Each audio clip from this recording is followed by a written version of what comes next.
mais le foncier bi nekk sur Mbour ak bi nekk ci Petite Côte mais ñi fa nekk yëpp c'est pas tous des fraudeurs. Il y a des gens yoo xam ni dañu jënd seen ay suuf légalement état joxu leen ko. mairie joxu leen ko. ñu respecter des procédures ba war a def seen projet d'investissement personne n'a le droit de les bloquer. te li ñu def nga arrêté loolu lépp mais ki nga xam ne bile dafa respecter jaar CCOD. ba CCOD jox ko ba président de la République signé un décret mu am un bail.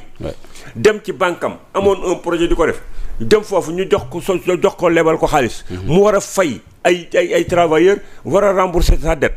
parce que y a quelqu'un qui est un tordu. boo xam ne bii dafa sàcc dafa mbuxum nga dikk léegi booleendoo ñëpp dugalaloon ci benn saaku. c'est pas normal. bloqué ñu dem ci beneen ponk. non attends ma terminer ci benn affaire bu rapidement li ñu dese ci temps moo bëri Thior xam nga y a un danger. toutes les grandes entreprises du Sénégal. qui travaillaient sur des projets routiers et des trucs comme ça, qui avaient même des chantiers financés par la BOAD et la BAN. Aujourd'hui, les grandes entreprises sont sur le point d'envoyer leurs agents en chômage technique. Tous les chantiers ont été arrêtés. C'est grave ça. Yéen dama bëgg ngeen dem defi investigation au niveau des grandes entreprises. Moi, je suis un pur produit du secteur privé. Lu ma leen jox fay leen ko bon. Aujourd'hui, la dette intérieure a plombé les entreprises privées du Sénégal. Ñi ngi nii arrêté nañu tous les chantiers. boo demal nga laaj route yi ñu doon def kërëb tous les chantiers ont été arrêtés parce que l'État ne paye pas les entreprises. waaw ba pare y a des projets qui étaient financés par la Banque mondiale par la BOAD. xoolal ñi ngi nekk ci bureau ministre de l'économie des finances c'est pas l'État du Sénégal qui a financé. c'est la BAD la BOAD qui ont financé des projets. mu nekk ci bureau ministre bi.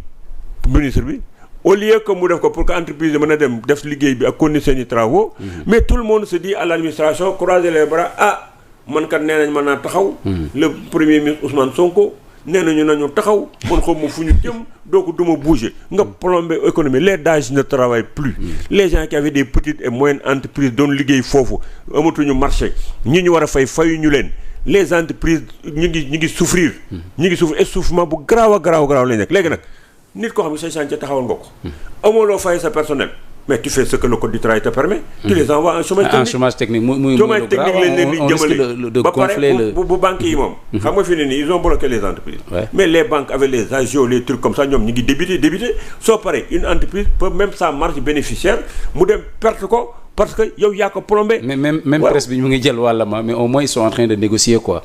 non presse bi moom li ñu nekkee xam naa li ñu ñoo am nañu ay coono man ci laa bokk. am nañu ay problèmes. mais c'est-à-dire que toujours est-il que les impôts il faut les payer. mais su fekkee da nga am redressement fiscal. mbaa nga am ay retard.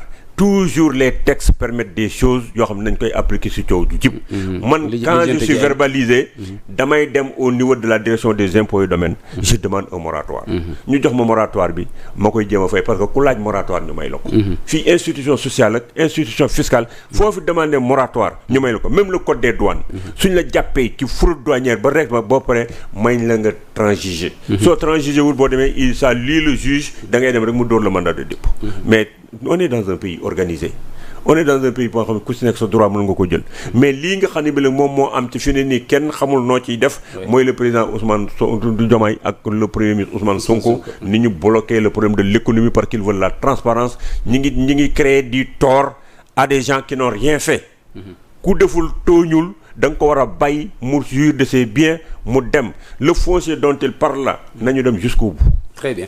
Alors li ñu dese ci temps bëriwul Thierno on aborde un autre sujet mooy la question des inondations avant nawet bi gis nañ ne Ousmane Sonko jiite woon na en tant que premier ministre un conseil interministériel ñu développé 22 mesures yoo xam ne bëgg nañ ko jël ci wàllum prévention ak gestion malgré tout ça après les premières pluies li ñu gis mooy inondation bi ci gën a fës mooy li am Kaolack alors chaque année pour chaque régime c'est des centaines de milliards n'est-ce pas des milliers de milliards la ñuy teg sur la table justement pour régler donc la question des inondations et le phénomène reste intact alors lan moo waral loolu.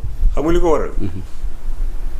xam nga yi Axel Kabou disait que bon si l'Afrique refusait le développement mais ñun on refuse tout on ne veut pas avancer on passe notre temps à faire des répétitions à faire des piétinements te duñu régler problème bi xam nga le problème des inondations gis nga tubaab bi ñu fi nekkee dañu régler ay affaires yu bare ñun bu ñu dikkee ñun ñoo koy détruire tubaab bi dañu régler woon le problème des inondations xam nga lu ñu defoon dañu créé woon ay zone de captage soo demee par exemple booru ay Mbour yooyu Thiès pourquoi Thiès di inondé parce que Thiès dafa nekk ci bas-fond. xam nga bu Thiès nekkee ci bas-fond. wala mu def nii. ndox bi bu dikkee lépp day ruisseler dem Thiès mais xam nga ñoom lu ñu defoon. c'est pourquoi ils avaient gis nga classification forêt yi nga doon gis nii. les carrières là yi gars yi def booru ci zone Thiès beeg yooyu di ci exploité bu ñu paree.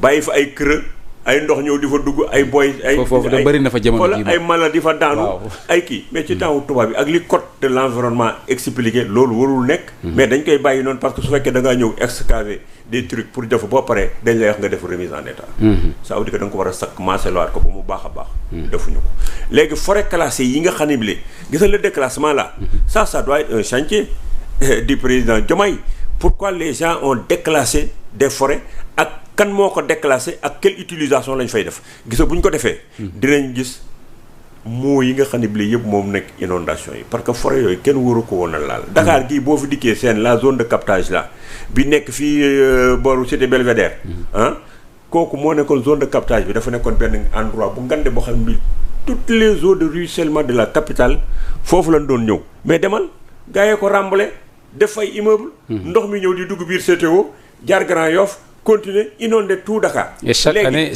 on sort beaucoup d'argent.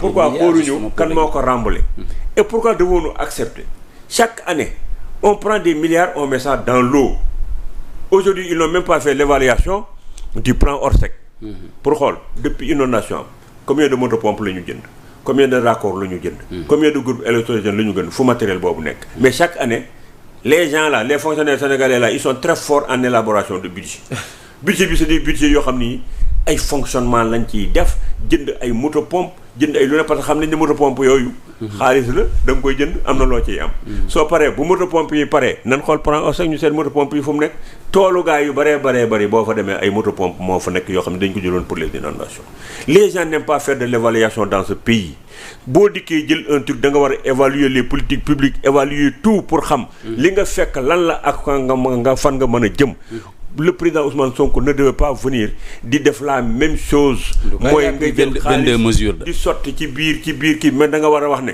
mais milliards yi may sotti et combien de milliards depuis le temps de Wade mais quand même Thierno laaj naay audit ci enveloppe 60 milliards au programme d'IVI xam nga loolu man bañ ko doon def AFD dem Saint-Louis ci laa defoon benn calcul pour ne leen bind dama bindoon mu ne leen gis ngeen loolu ngeen di def ay les français là qui vous trouvent là-bas moi j'étais le ministre de l'environnement ça ne servira à rien ils vont amener leurs entreprises bu ngeen di ko foofu vous essayez de faire des murs les murs ne règlent pas le problème de la protection côtière la protection côtière soo ko amee à des endroits da ngay dem dugg en mer récupérer ji des superficies pour éloigner la mer dégg nga mais doo dikk fekk ngay def ay mur téyewul ndox téyewul protection côtière man ma waxoon ko dégluwuñ ma ñu di ko defati fii booru Rufisque ci booru Thiawlène bi ndox mi ñëwee dem dugg foofu jël ci cimetière yi laa leen ne woon mur yi amul et puis j'avais mis en place un programme de la protection côtière de Dakar jusqu'à Saint-Louis financé par les bailleurs de fonds ba ma defoon ci une première réunion ba def ko ñu ñëw ne ko ñukk parce qu'on n'assure pas la continuité dans ce pays vous ne pouvez pas régler le problème des inondations en le faisant par parcelle parce qu'à chaque fois que vous bouchez un passage ndox mi day continuer wutaat beneen yoon continuer donc il faut le faire sur le long de la côte ñu defar ko defuñu ko inondation yi ci boppam ñii ñoo boucher les voies d'eau ñoo ko boucher ñoo def ay déclassification de forêt déclassification de zone bu ko defee léegi zone de captage yi ñu fi tubaab yi bàyyee loon ñoom ñoo ñëw yàqu ko dem dëkk ji te loolu il faudrait que nga xool depuis Ablaye Wade ba léegi milliards yi ñu ci def mais ça peut construire une ville aujourd'hui les zones non aedificandi munoo fexe ba du fees ak ndox on a des superficies qui sont ici ñu koy jox ay promoteurs ñu ciy def du n'importe quoi dañu war a dem foofu def fa ay cité décente man doon naa ko def maa ñëw fii jël benn hélicoptère photographier les zones qui étaient inondées ma xam ñi ci nekk étage ñi ci nekk rez-de-chaussée bëgg leen a tabaxal yi ay kër pour déménager leen les gens ont préféré au lieu de déménager les populations les laisser ci fi ñu nekk di def ay raccords ak ay motopompes parce que fa la xaalis ay motopompes waaw ñu lekk nañ milliards yëpp nit ñaa ngi toog fii di am ay inondations on attaque le dernier point Thierno muy la médiation entre la CEDEAO et l'AES maintenant sa confédération la le président Bassirou Diomaye Faye bokk na ci médiateurs yi moom lañ jàpp ne war na mën a fexe ba lii di le Burkina Faso le Niger le Mali ñëwaat encore dans les rangs de la CEDEAO ndax mission buy yomb la ci yow wala dina xaw a métti. mission bi mën na yomb mën na métti parce que il faudrait que le président Diomaye règle définitivement une chose. mooy lan. avant que muy nekk au pouvoir. dafa demoon am ay alliance avec des gens qui étaient dans la résistance par rapport à des partis au pouvoir. loolu di découlé ba ñu dem mu am un coup d'état militaire. Et des fois dans certains pays vu le comportement de certains dirigeants africains ou bien d'une certaine élite qui était là tout simplement pour servir les intérêts de la métropole française, il était normal que des fois les coups d'état sax am foofu pour que ñu def leen. Donc tous les coups d'état ne sont pas mauvais. Mais ñoom bi ñu demee ba ñëw aujourd'hui ñu élire leen de façon démocratique. Ils n'ont pas fait de coup d'état. Ils n'ont pas fait de révolution. C'est le peuple sénégalais qui a voulu le changement fal leen. kon dañu war a xam ne bokkuñu ak ñële même suñu waree maintenir ay relations seen diggante nañ xam ne bokkuñu. mënuñoo bokk vision de l'Afrique. mënuñoo bokk vision du monde. Ils n'ont pas le même peuple. Ils n'ont pas les mêmes ambitions et les mêmes prérogatives. Première chose à régler. Deuxièmement, la diplomatie sénégalaise ak le Sénégal en tant que tel.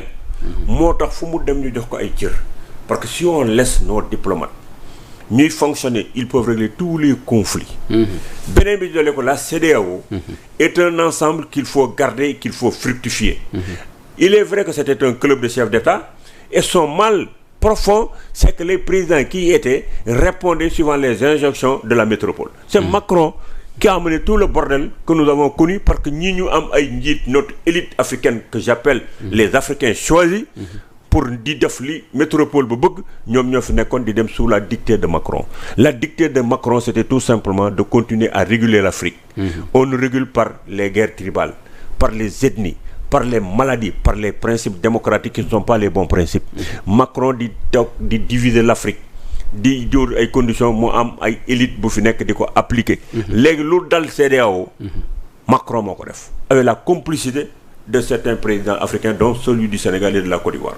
léegi ñoom bu ñu dikkee nañu reconstituer l'ensemble réconcilier ko dugalaat ci ay Burkina Faso Bénin ak ay yii yëpp. mu nekkoon un sous-ensemble dafa baax collé ko ñoom maintenant vers l'Union africaine ou bien les États-Unis d'Afrique. nañu commencer par des ensembles sous-régionaux.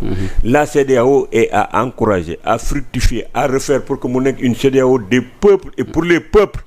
te bu bañ a nekk un club de chefs d'État yoo xam ne dañuy voter li leen di tax ñuy pérenniser ak di répondre en pensant que c'est l'Élysée ou Matignon moom mooy fal nit ñi alors que c'est le peuple qui est le socle sur lequel ci la ñu war a adossé wu kon le président Diomaye c'est une mission très difficile.